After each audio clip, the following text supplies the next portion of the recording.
Good morning dear student.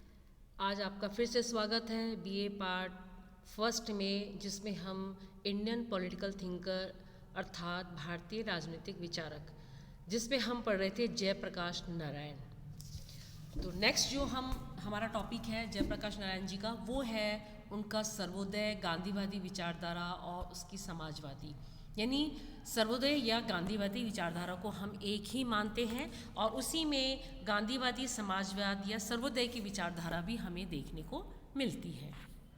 हम आगे बढ़ें। जयप्रकाश नारायण भी महात्मा गांधी और विनोबा भावे की तरह सर्वोदय चरम सीमा यानी चरम लक्ष्य में विश्वास करते थे और सर्वोदय से उनका अभिप्राय सभी लोगों के जीवन, सभी क्षेत्रों में कल्याण से था। मार्क्सवाद के प्रति अपनी जो प्रारंभिक आस्था है, उसमें स्वयं जयप्रकाश ने अपने चिंतन के विकास के साथ वैचारिक अपरिपक्वता और प्रारंभिक विभ्रम के रूप में स्वीकार किया है। रूस जैसे देशों में मार्क्सवादी पद्धति के माध्यम से समाजवादी की स्थापना के जो प्रयास है, उनकी जो निरर्थकता है, उसको उन्होंने बड़ा अनुभव किया और उन्होंने ये लिखा कि इतिहास का बोध हमें ये सिखाता है कि रूस की तरह समाजवाद में राज्यतंत्र यानी जो राज्य का तंत्र है, वो धीरे धीरे मुरझाकर झड़ जाने से प्रत्येक नागरिक जीवन को अपने नागपाश में बांधकर निरंकुश आतताई का रूप धारण कर लेता है। तो यहाँ पर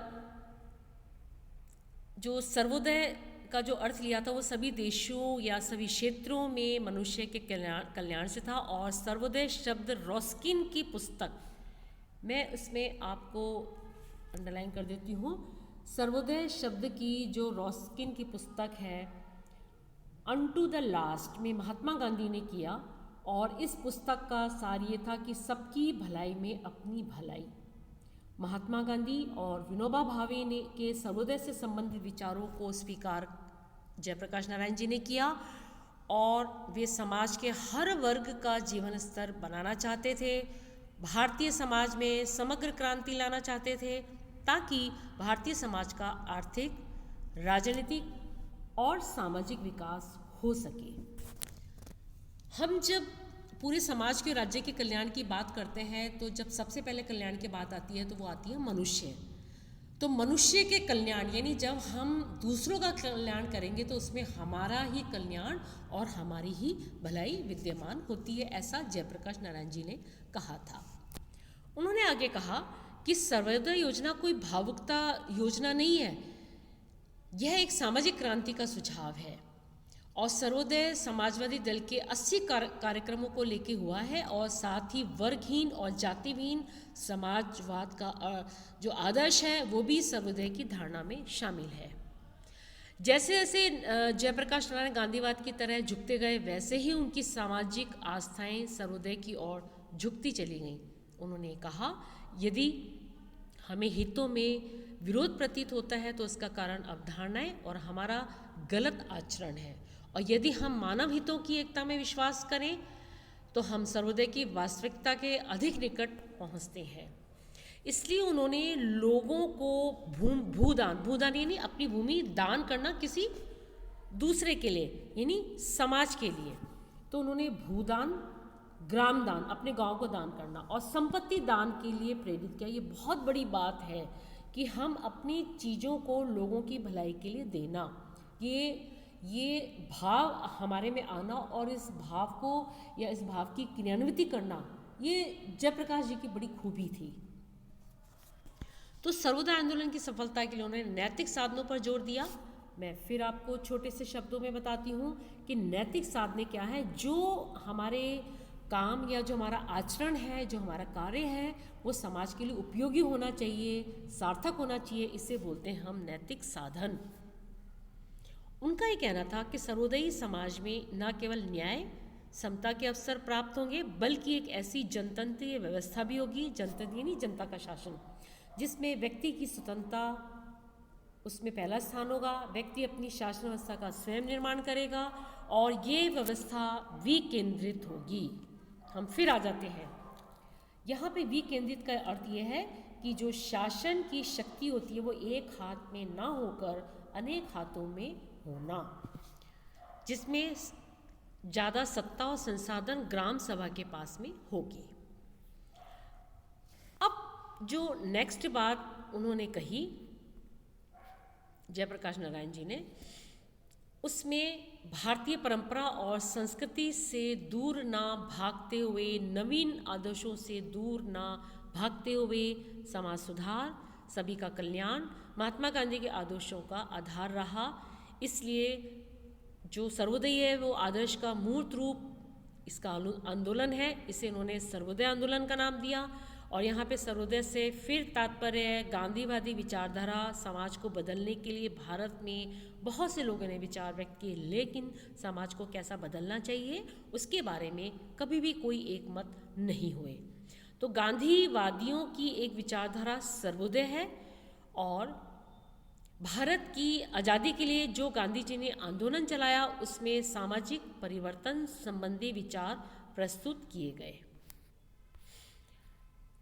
अब ये जब सर्वोदय आंदोलन की बात जयप्रकाश जी करते हैं तो ये आंदोलन पूर्णतः गांधीवादी नहीं था, लेकिन गांधी दर्शन का जो उनका विस्तृत स्वरूप था वो उसमें विद्यमान था, और सर्वोदय विचारधारा नई सामाजिक संरचना का निर्माण करना चाहती थी।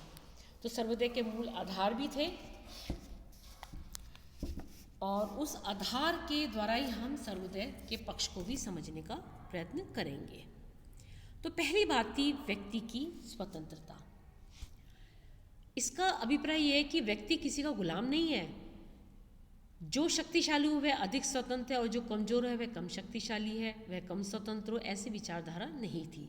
वह यानी जयप्रकाश जी व्यक्ति स्वतंत्र समाज के और अन्य समुदाय के हितों को ध्यान में रखते हुए होना चाहिए, और इसलिए जयप्रकाश जी ने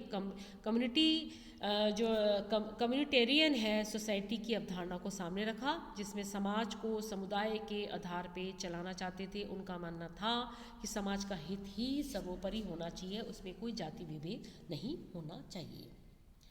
अब उन्होंने ये भी कहा कि जनता की जो स्वाभाविक भागीदारी है वो भी आवश्यक है, और वे स्वतंत्रता, समानता, बंधुता के मानवीय आदर्शों की प्रतिष्ठा करने में भी सफल हुए। और उन्होंने स्पष्ट शब्दों में स्वीकार किया कि समाजवाद राज्य के द्वारा आरोपित किए जाने के बजाय जितना अधिक स्वैच्छिक रूप से जनता द्वारा अपनाया जाएगा वह उतना ही अधिक महत्वपूर्ण और यथार्थ भी होगा। नेक्स्ट आते हैं राज्य नहीं प्रयाग। अब ये क्या है?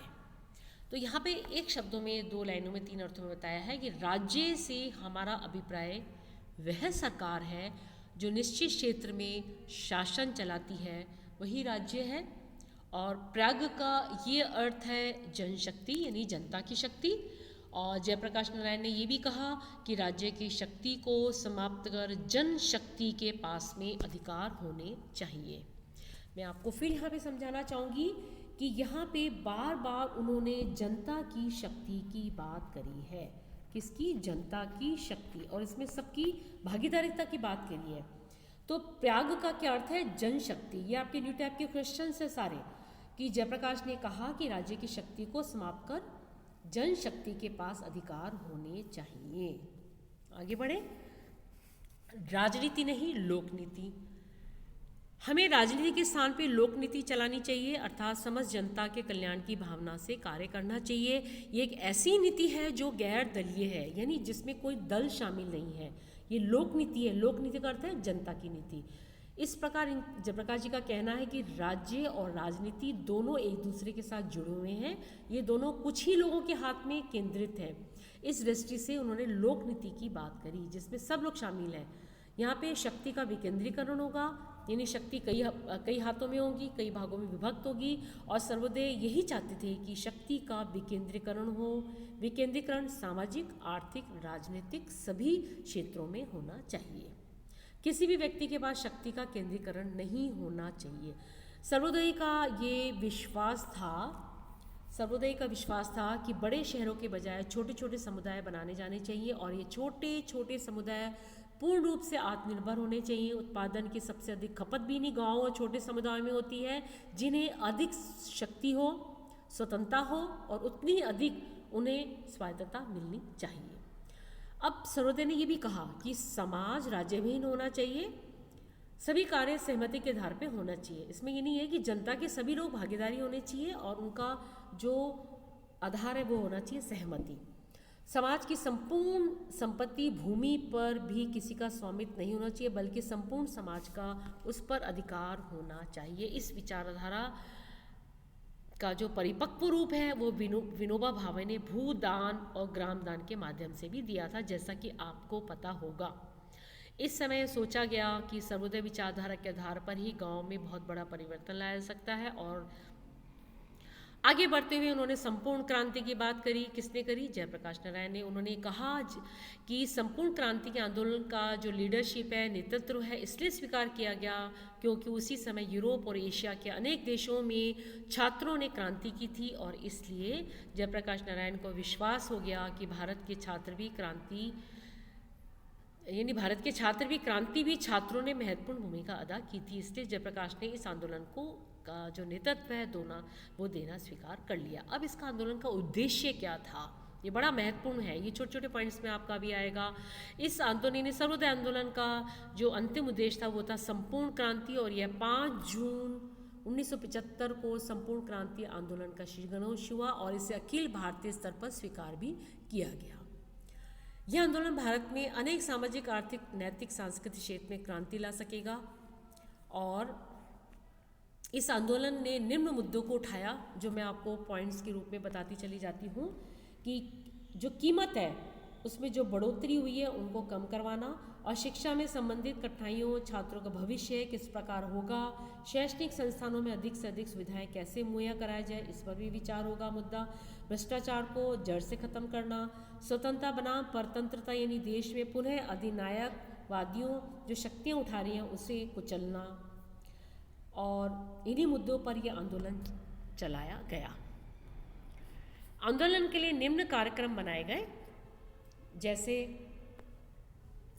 लोगों में चेतना जागृत करना और आंदोलन के स्वरूप का निर्धारण करना, समाज को अपने पक्ष में करने का कार्यक्रम चलाया गया और समाज के सामने अपने कार्यक्रमों को प्रस्तुत करके उन्हें अपने पक्ष में करना, प्रशिक्षण कार्यक्रम उन लोगों के लिए चलाना जो आंदोलन के समर्थक नेतृत्व हैं, और आंदोलन के लिए जो उठाए गए कदम थे वो थे सत्याग्रह करना चुकाना और जनता सरकार की स्थापना करना और चुनावों में सुधार लाना। तो ये जो संपूर्ण आज मैंने पढ़ाया वो था सर्वोदय।